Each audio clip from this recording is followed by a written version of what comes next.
सान्थिबारि जात दुनाबारियाव बिसोरो बे कार्तिक मेलायाव 1.5 लाख थाखा लादों।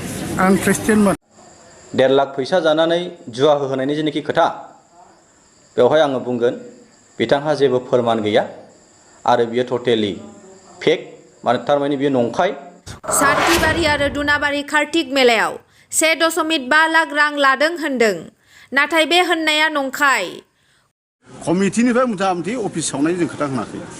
खुगाजों बुंदों जे इउनिट एबसु अफिसखौ बोखारनांसिगौ, सिफायनांसिगौ, बियो स्पष्ट आरो आं बेखौ उइटनेसजों लोगोसे आं बुंहोनो हायो। कमिटिनिफ्राय अफिस सावगोन होननायाबो नंखाय नङा, बेयाव फोरमान दं। कमिटिया बे अफिसखौनो होदों। एबसुआव बे समाव जायगा गैयामोन नालाय।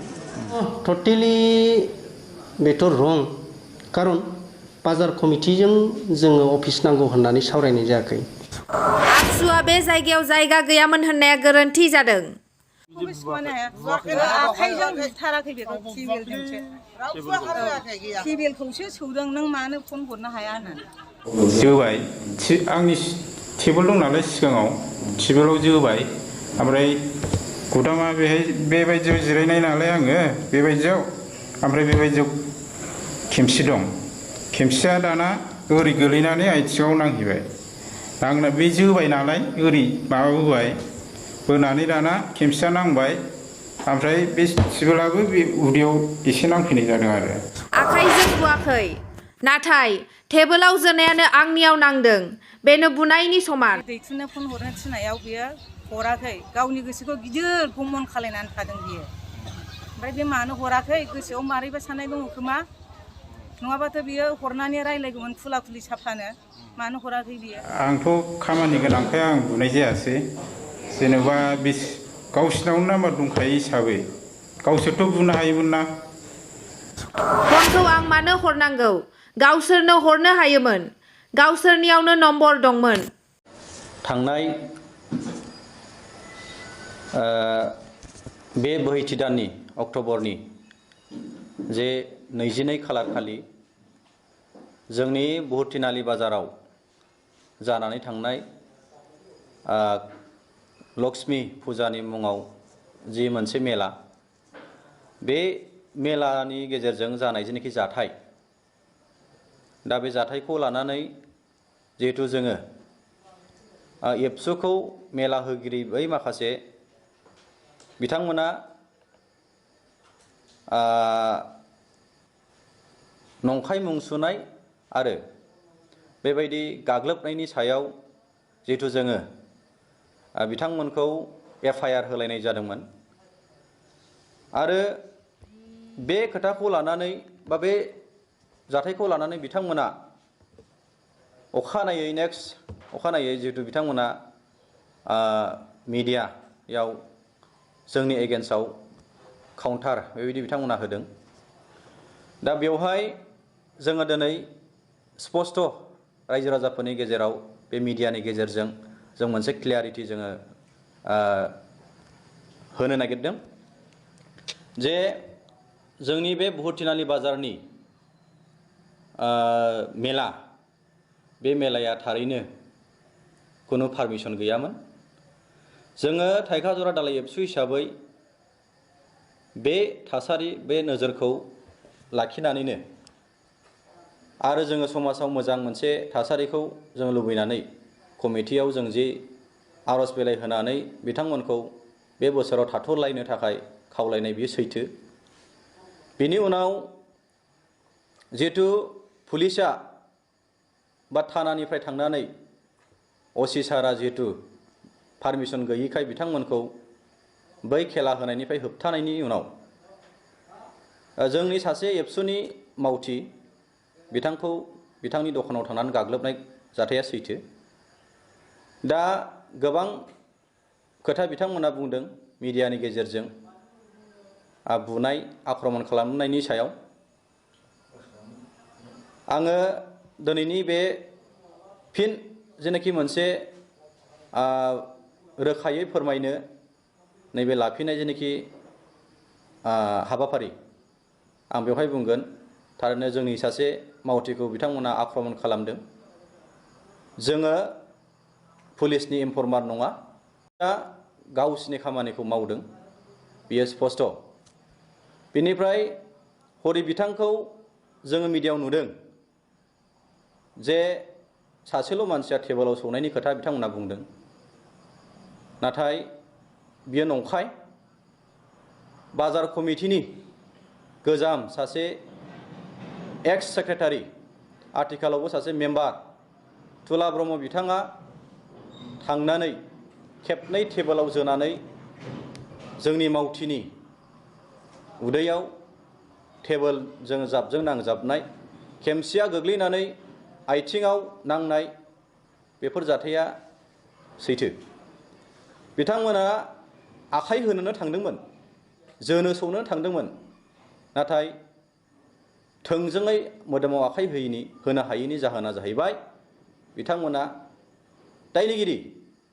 मानोना बिथांमोना पुलिसनि सरकारनि नियमखौ सिफायनानै बिथांमोना बेबायदि खेलाखौ होदोंमोन। बिथांमोना गावसोरखौ दायनिगिरि होननानै मोनथिखानायखाय डाइरेक्टलि आखाइ होनो हायाखै, नाथाय बेखौ जोङो आखाइ होदों होननानै जों बुंनाय जादों।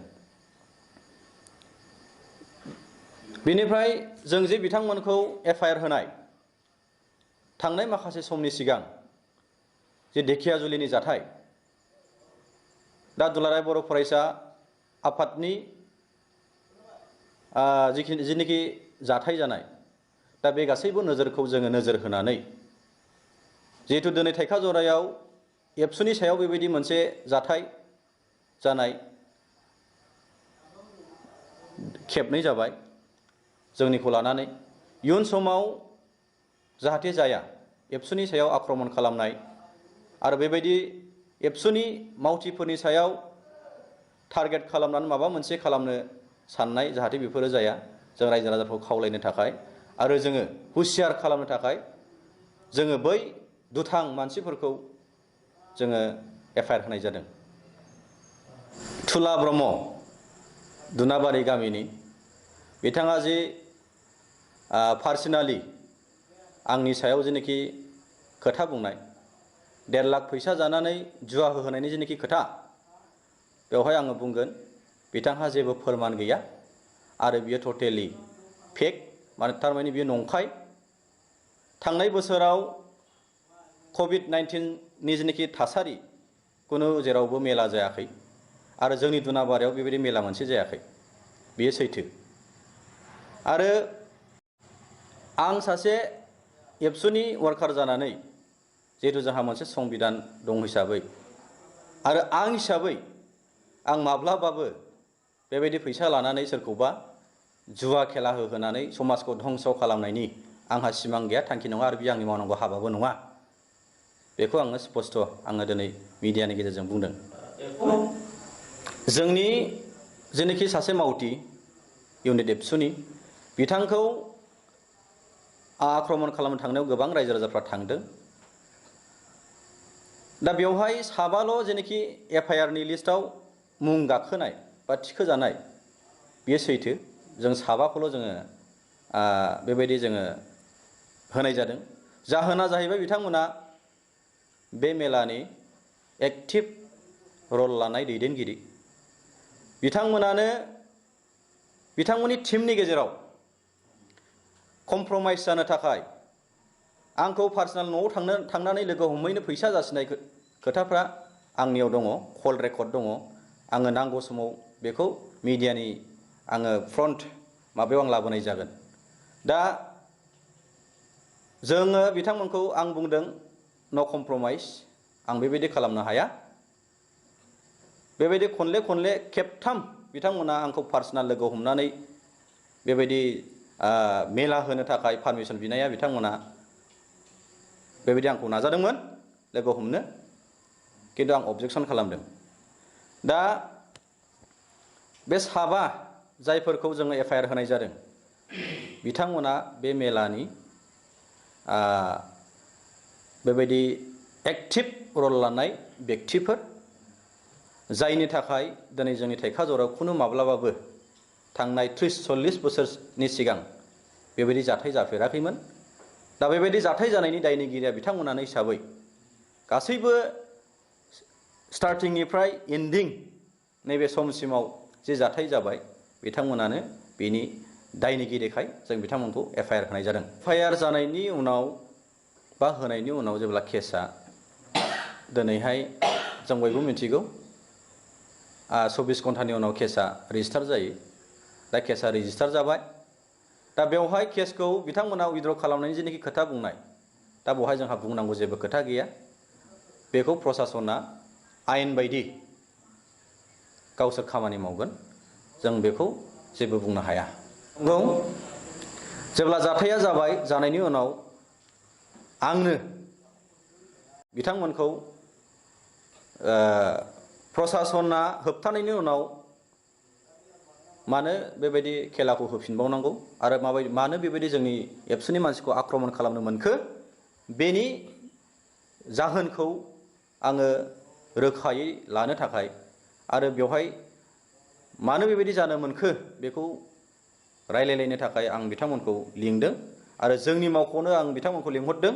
दा बावहाय रायलायनायनि जेनाखि मोनसे थासारि बेयो जोबोद दुंहावमोन।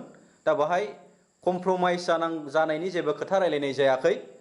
जों बेवहाय बुंदों स्पष्ट, जिहेतु एबसुखौ आक्रमण खालामनाय, अफिस बोखारनायनि खोथा आरो जोंनि सासे मावथिखौ थांनानै टेबोल जोहैनाय आरो सौहैनाय बेबायदि मोनसे जेनाखि पिक्सार, बे पिक्सारखौ लानानै जोङो खुनु कमप्रमाइज जों रायलायाखै बेवहाय। दा बिथांमोना पुलिसा जेब्ला थांनानै बै आगजुफोरखौ, खेलानि आगजुफोरखौ जेब्ला बोखांनानै लाबोदों, फिन बिथांमोना प्रसासनजों चेलेन्ज लानानै बिथांमोना खेलाखौ होफिनबावदोंमोन। दा बेफोर थासारिखौ लानानैसो आङो बिथांमोनखौ रायलायनो थाखाय मावख'आव लेंहरनाय जादोंमोन।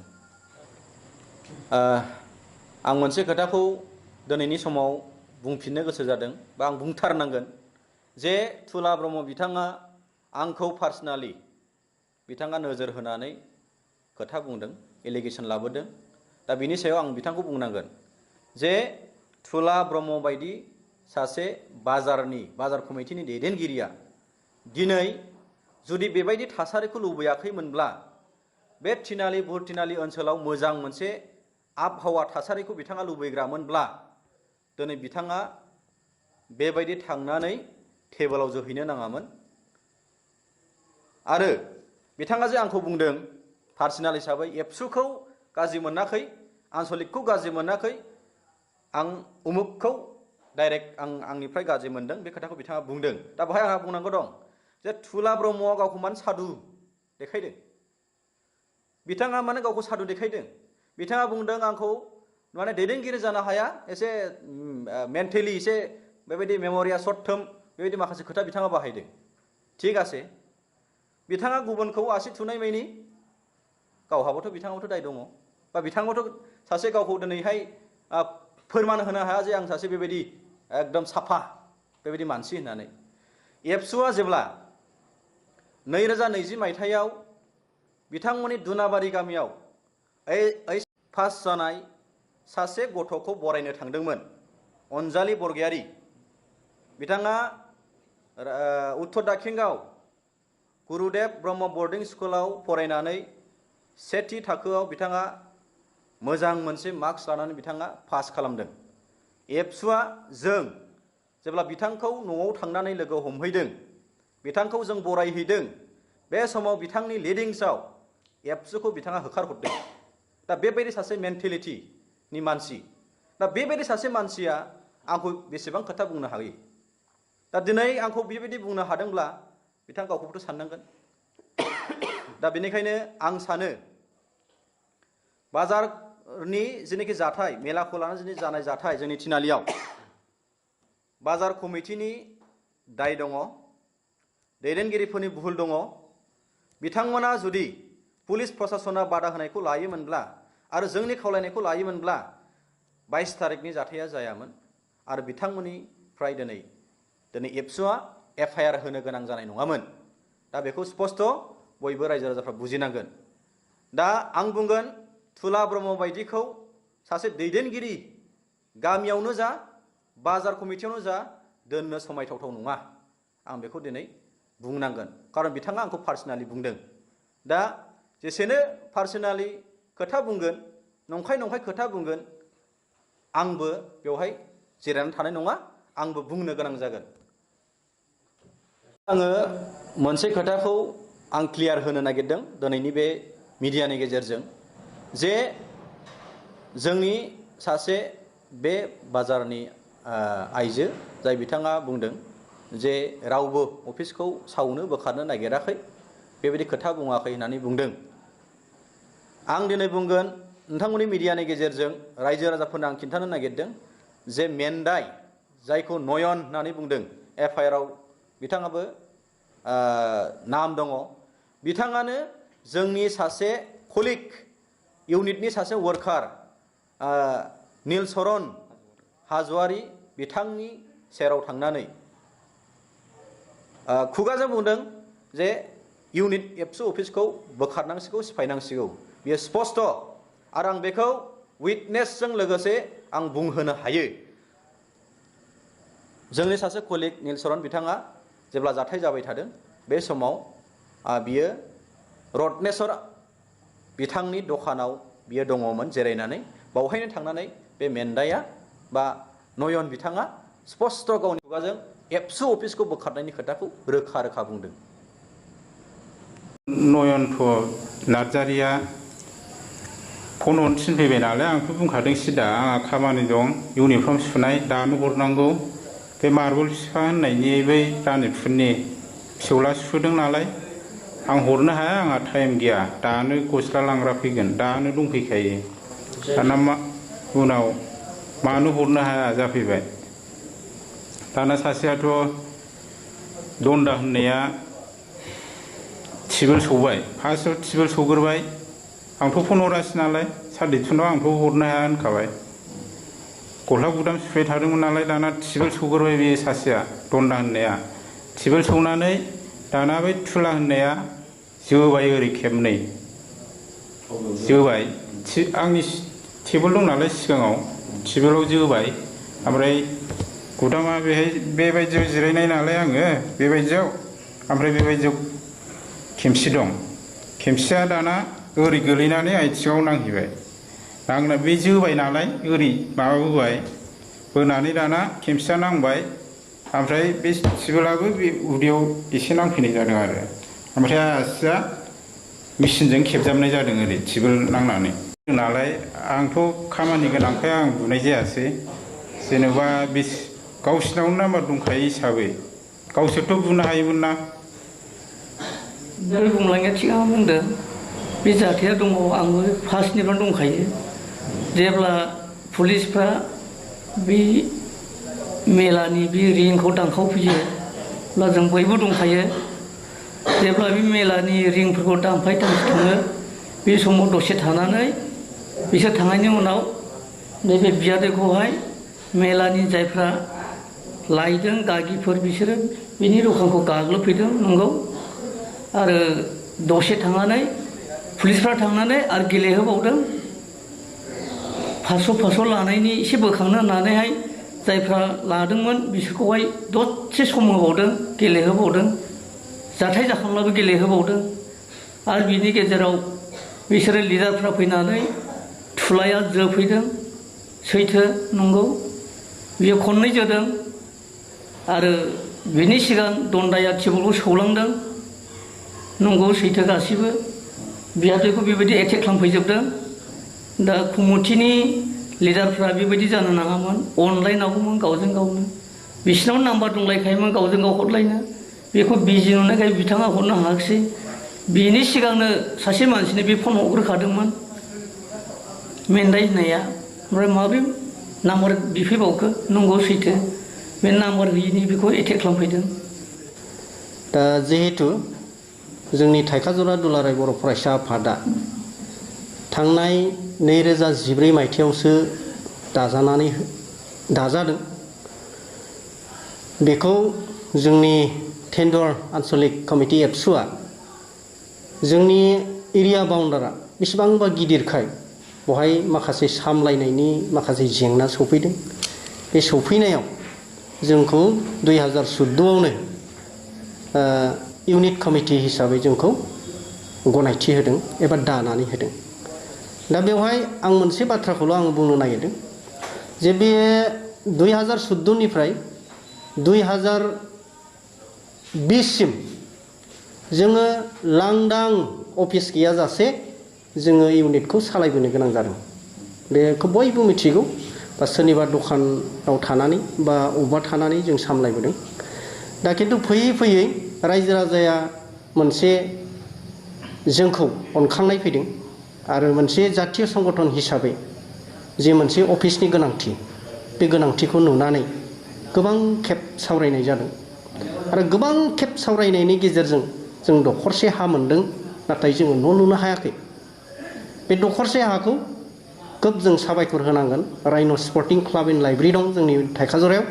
दा बिथांमोनहा जोंनो दखरसे हा होदों, नाथाय जों दासिमाव अफिसखौ लुफुंनो हायाखै, बाव जों थानो हायाखै।